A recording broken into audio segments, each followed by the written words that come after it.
And so we find ourselves at a stage where our church buildings are now able to open again, albeit just for private prayer and for smaller funeral services. Some will grasp that opportunity joyfully, and we know that many people have been looking forward to the opportunity to be in one way or another inside their church buildings again. And this is perhaps a gentle beginning to that wider opening of church buildings and other places of worship and gathering, which we are led to believe is likely to happen in coming weeks. So here we have this moment. It is, of course, a may, not a must, and depending on the local circumstances, and because of that, decisions will have to be made locally. Some places may find it easier to open than others. There's some quite stringent guidelines and regulations around this, which is published on all the various websites. And in particular local circumstances, it'll be for local church leaders in collaboration with area deans and archdeacons to make the particular decisions. But we are at this stage, and it is an opening up of hope, which some will greet with joyfulness, I know. But equally, we are aware that this comes at a time when people are feeling quite tired.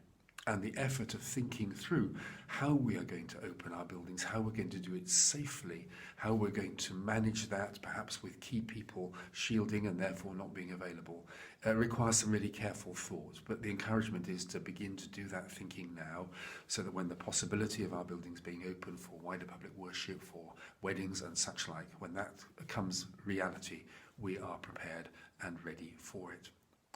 But now we continue, of course, to seek to sustain ourselves by God's good grace and by the strength of the Holy Spirit, and with one another's support and fellowship through this time, which is becoming quite a lengthy time, where people are quite fatigued, where we know that there is a cost in terms of people's mental health and well-being, as well as physical health and well-being.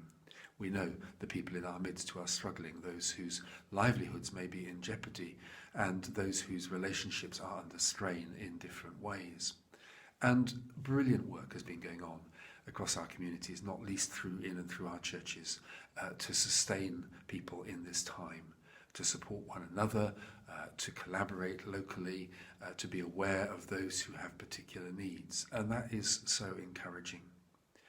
And as we go forward, and as we realise that the effects of this virus they're going to be with us for months and months to come, and maybe even years to come in one form or another, as we look forward to this difficult and unknown future. So we encourage one another to do so prayerfully, thoughtfully, and with a view to the well-being of all, and indeed of ourselves. My message, in a sense, is a be kind to one another message, be kind to yourself message, because we need to sustain ourselves for the long term. This is the time of year when people might have been planning to be away for a time, to have a change of scene, to take some time off, to be with family and friends, and that's still not going to be possible in a number of cases.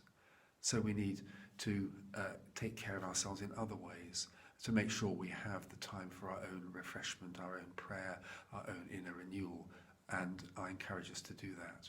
So as we begin to approach this period, pray for one another, support one another, be alongside one another, and may God bless us all.